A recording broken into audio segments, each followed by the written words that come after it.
Orang Yahudi kalau nyisir, nyisir ke belakang.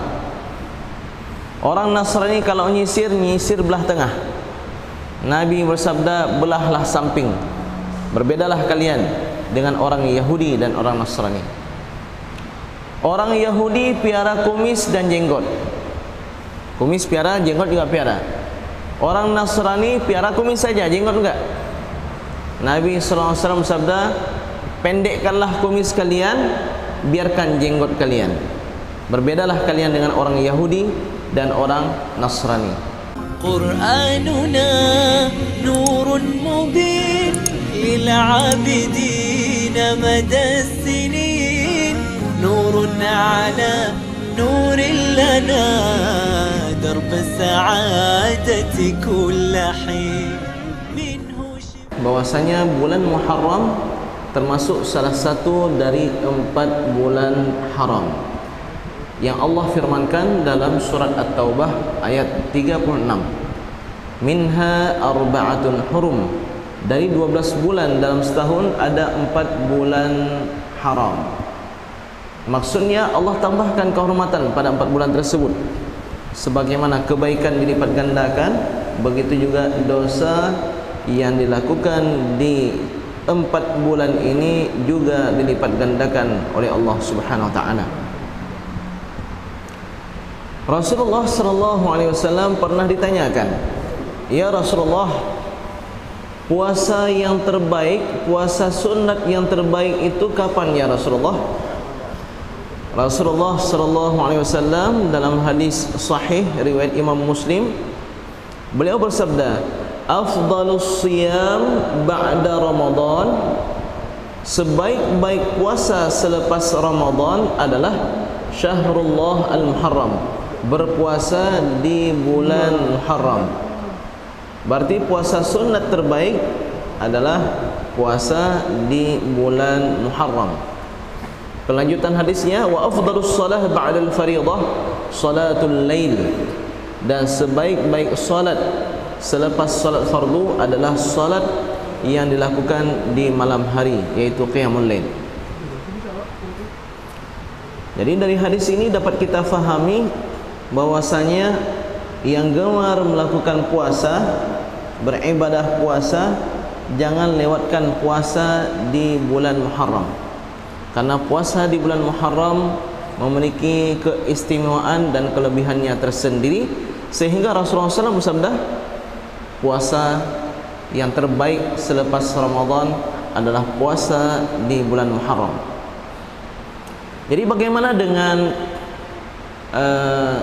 ada hadis tentang keutamaan berpuasa di 10 awal Dzulhijjah, ada puasa hari Arafah, ada puasa ini dan seterusnya.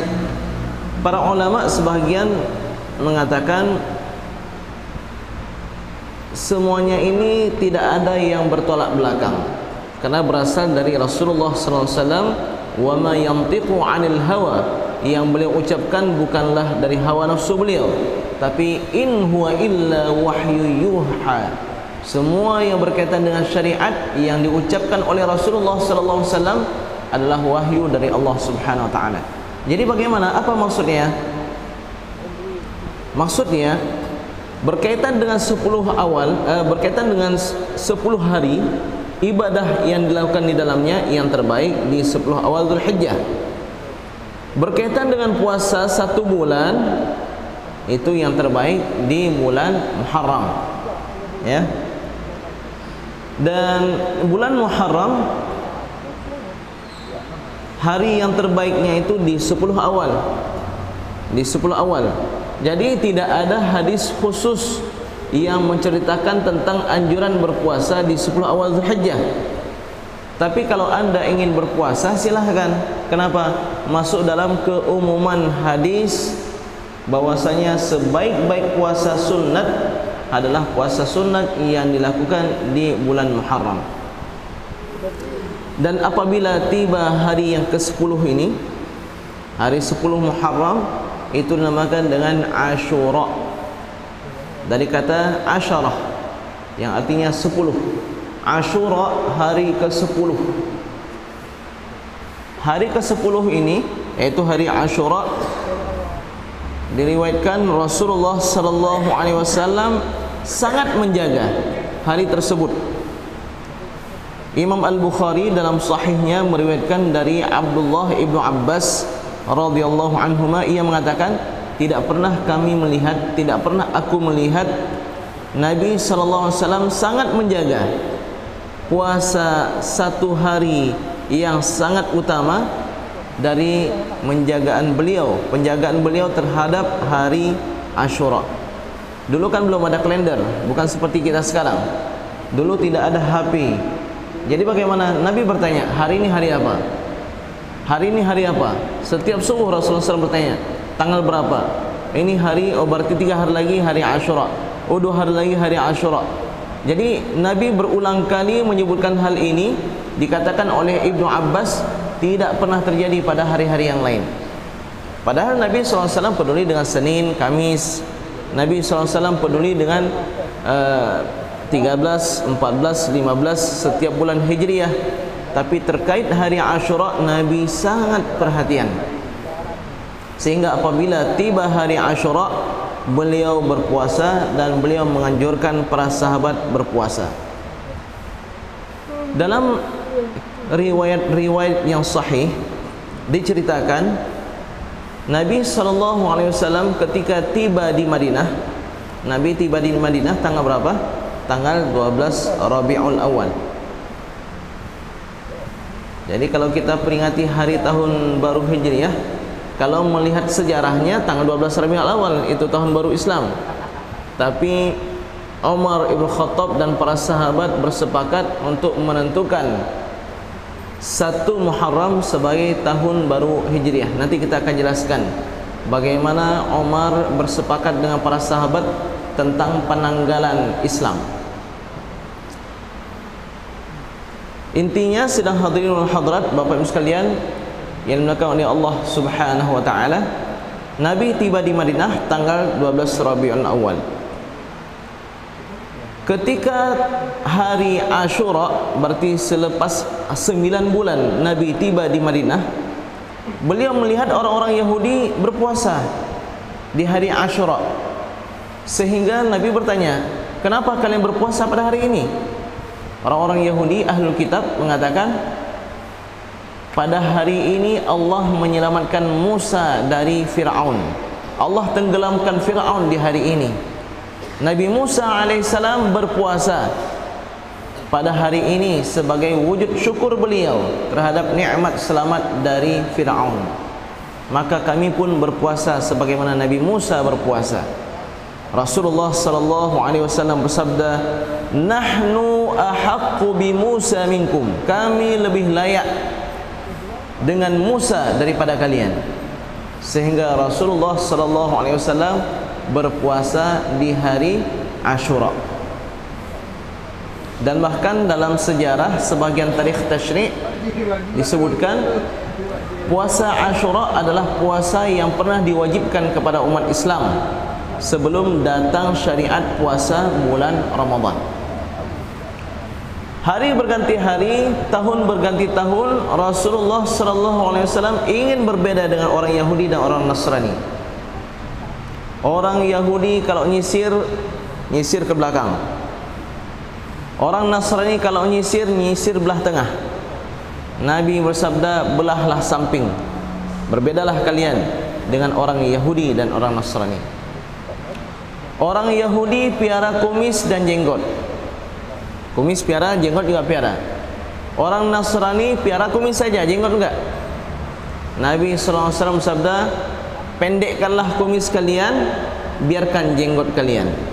Berbedalah kalian dengan orang Yahudi dan orang Nasrani.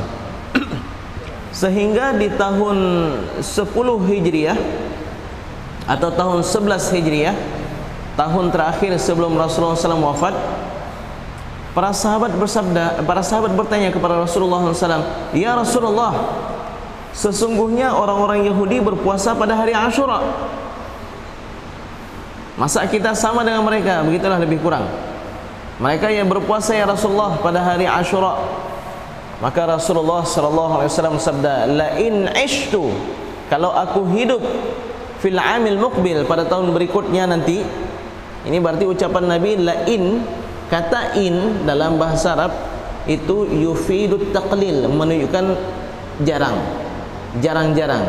Berarti Nabi itu seperti sudah ada firasat ini tahun akhir beliau, sehingga beliau bersabda, kalau aku diizinkan hidup hingga tahun berikutnya, la asuman at-tasi', saya akan berpuasa dari hari 9-nya.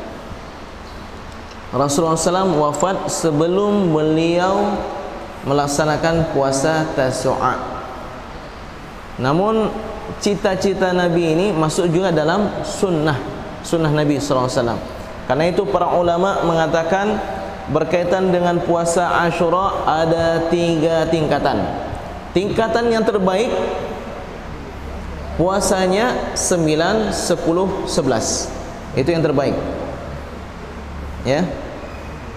Lalu level yang kedua 9, 10 Tasu'a Ashura, atau 10 dan 11. Dan tingkatan yang ketiga adalah puasa pada hari Ashura-nya saja. Bapak Ibu sekalian, kalau kita lihat kalender, tanggal Ashura 10 Muharram itu pada tanggal 29 Agustus bertepatan dengan hari Sabtu. Muncul pertanyaan baru. Bukankah Rasulullah SAW melarang kita berpuasa khusus hanya pada hari Jumat, khusus hanya pada hari Sabtu, khusus hanya pada hari Ahad? Jadi bagaimana kita mau berpuasa di hari Sabtu saja? Para ulama mengkaji melihat hadis-hadis Nabi SAW. Ternyata Rasulullah SAW pernah bersabda, janganlah kalian berpuasa hanya pada hari Jumat, janganlah kalian berpuasa hanya pada hari Sabtu, janganlah kalian berpuasa hanya pada hari Ahad, illa ayyuwafiqa, kecuali kalau bertepatan dengan tatawwu'ikum, kebiasaan kalian berpuasa pada hari tersebut. Kalian punya kebiasaan puasa Nabi Daud, Senin sehari berpuasa, sehari berbuka, sehari berpuasa, sehari berbuka, bertepatan dengan hari Jumat. Itu kebiasaan kalian, tidak masalah. Begitu juga kita yang punya kebiasaan puasa hari Ashura, hari Arafah. Kenapa? Karena kita berpuasa pada hari Sabtu bukan karena Sabtunya, tapi karena Ashura-nya. Jadi dengan demikian hilanglah kemakruhan kalau kita berpuasa hari Ashura saja dan dia itu bertepatan dengan hari Sabtu.